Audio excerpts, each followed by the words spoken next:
Stellen Sie sich vor, in den Tiefen unserer Geschichte verbirgt sich eine Erzählung, die so dramatisch und zerstörerisch ist, dass sie selbst nach Tausenden von Jahren noch Fragen aufwirft. Die Geschichte von Sodom und Gomorra ist nicht nur ein faszinierendes Rätsel, das durch religiöse Texte überliefert wird, sondern auch ein Thema intensiver wissenschaftlicher Untersuchungen. In dieser Episode von Mythenforscher enthüllen wir die Schichten einer Geschichte, die zwischen Mythos und Realität schwankt, zwischen göttlichem Zorn und menschlicher Hybris. Zunächst tauchen wir in die alten Schriften ein, die von der Zerstörung dieser Städte berichten. Sowohl der Koran als auch die Bibel schildern detailliert das Leben der Menschen in Sodom und Gomorra, ihre Sünden und den darauf folgenden göttlichen Zorn, der als warnendes Beispiel für zukünftige Generationen dienen sollte. Doch was, wenn hinter diesen Geschichten mehr steckt als nur metaphorische Lehren?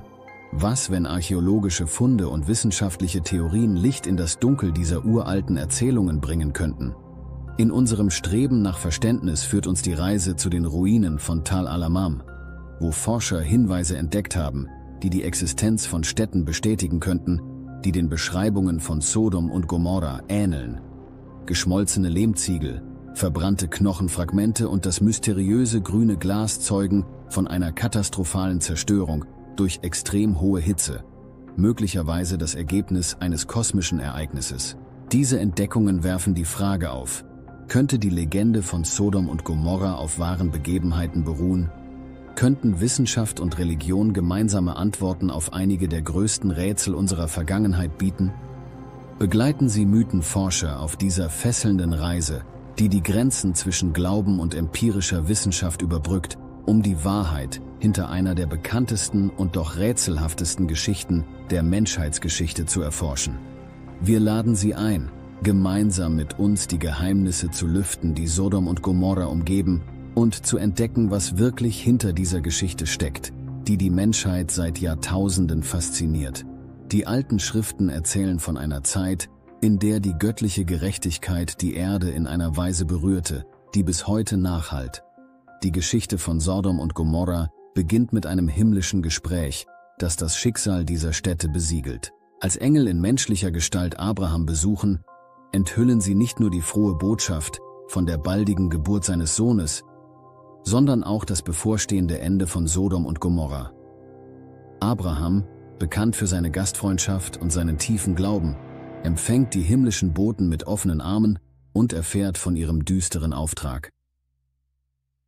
Trotz seiner Sorge für die Rechtschaffenen unter den Bewohnern dieser Städte vertraut Abraham auf die göttliche Weisheit und Gerechtigkeit. Diese Begegnung setzt den Ton für eine Geschichte, die in ihrer Intensität und Leere unübertroffen ist. Als die Engel schließlich Lot erreichen, der in Sodom lebt, offenbart sich das ganze Ausmaß der Sündhaftigkeit der Städte. Die Männer von Sodom, getrieben von unkontrollierbaren Begierden, fordern die Herausgabe der gottgesandten Besucher. Lot, in seiner Verzweiflung, bietet seine Töchter an, um die Gäste zu schützen, ein Akt, der die tiefgreifende moralische Verirrung der Städte unterstreicht. Doch die Engel intervenieren, schützen Lot und seine Familie und blenden die Angreifer. Ein direkter Akt göttlicher Intervention. Die Sünden von Sodom und Gomorra waren vielfältig und tief verwurzelt. Es war nicht allein die Neigung der Männer zu anderen Männern und der Frauen zu anderen Frauen, die den Zorn Gottes heraufbeschwor, sondern ein allumfassender moralischer Verfall. Gewalt, Vergewaltigung und eine generelle Missachtung der göttlichen Ordnung prägten das tägliche Leben.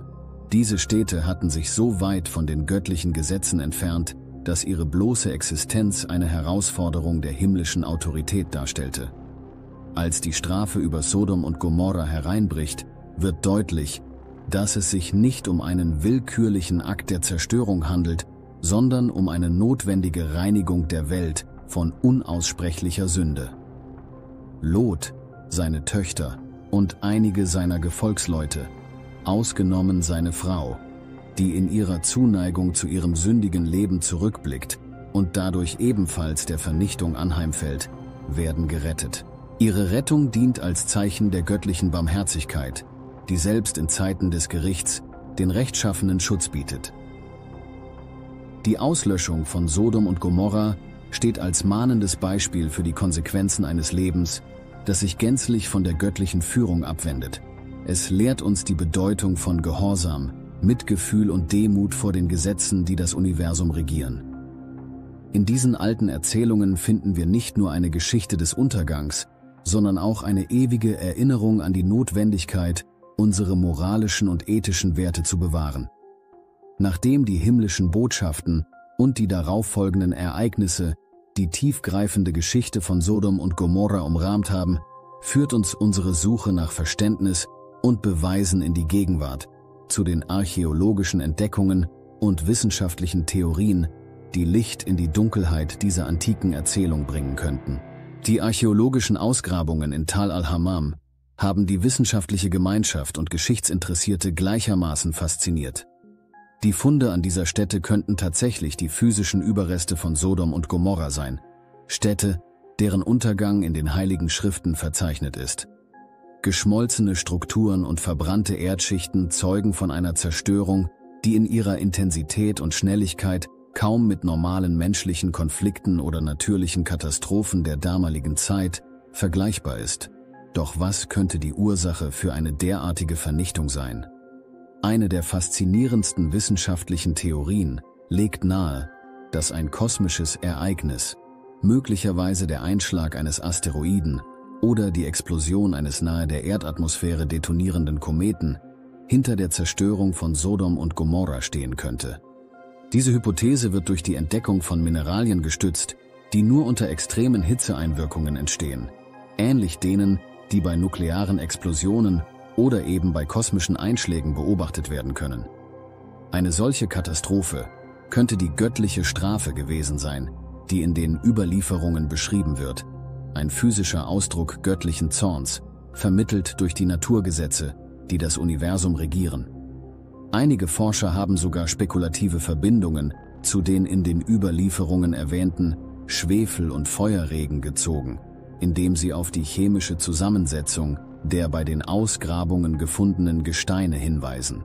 Diese Gesteine könnten von einem himmlischen Körper stammen, dessen Zerbersten über den Städten eine tödliche Schauer aus brennendem Material verursacht hat.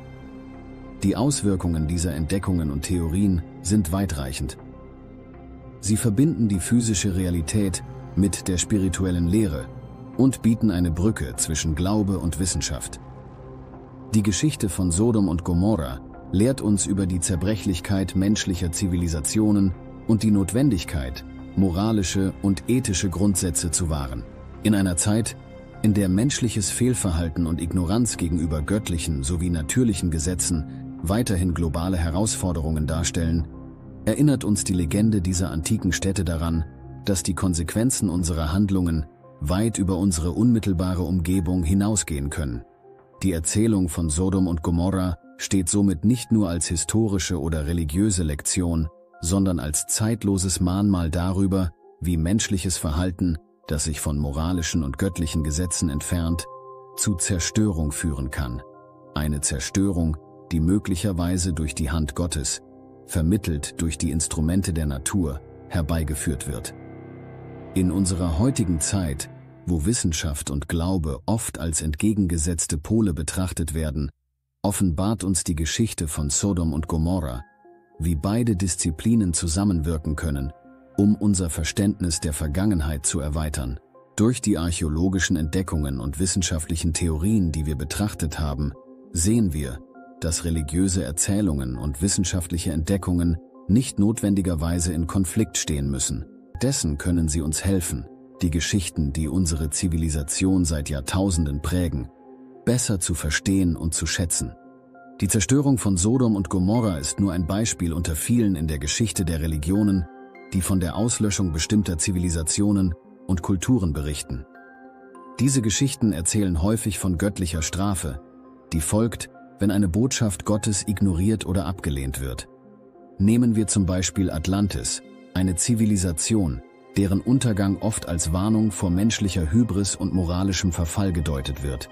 Oder denken wir an die Sintflut, die Noah und seine Familie überlebten, während eine ganze Welt unterging, ein weiteres mächtiges Symbol für göttliche Gerechtigkeit und Erneuerung. Ähnlich verhält es sich mit der Geschichte von Babylon und dem Turmbau zu Babel, der einst den Himmel erreichen sollte. und stattdessen zur Zersplitterung der Menschheit in verschiedene Sprachen und Kulturen führte. Auch die Erzählung von Moses, der sein Volk aus der Knechtschaft in Ägypten führte, während der Pharao und seine Streitmächte in den Fluten des Roten Meeres untergingen, zeigt, wie göttliches Eingreifen die Laufbahnen ganzer Völker ändern kann. In all diesen Geschichten, ob mythisch oder historisch, religiös oder archäologisch belegt, erkennen wir ein wiederkehrendes Muster: die Folgen menschlicher Handlungen und die Möglichkeit göttlicher Intervention. Als Mythenforscher ist es unsere Aufgabe, diese Geschichten zu untersuchen, ihre Bedeutungen zu entwirren und das, was sie uns über unsere eigene Zeit lehren können, zu verstehen.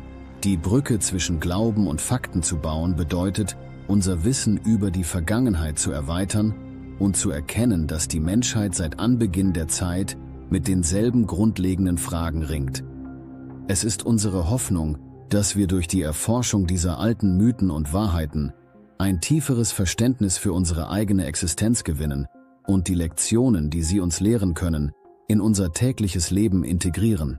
Wir danken Ihnen, liebe Zuschauer, dass Sie uns auf dieser faszinierenden Reise begleitet haben. Bleiben Sie neugierig, offen und bereit, die unzähligen Geschichten zu erkunden, die unsere Welt formen. Bis zum nächsten Mal bei Mythenforscher.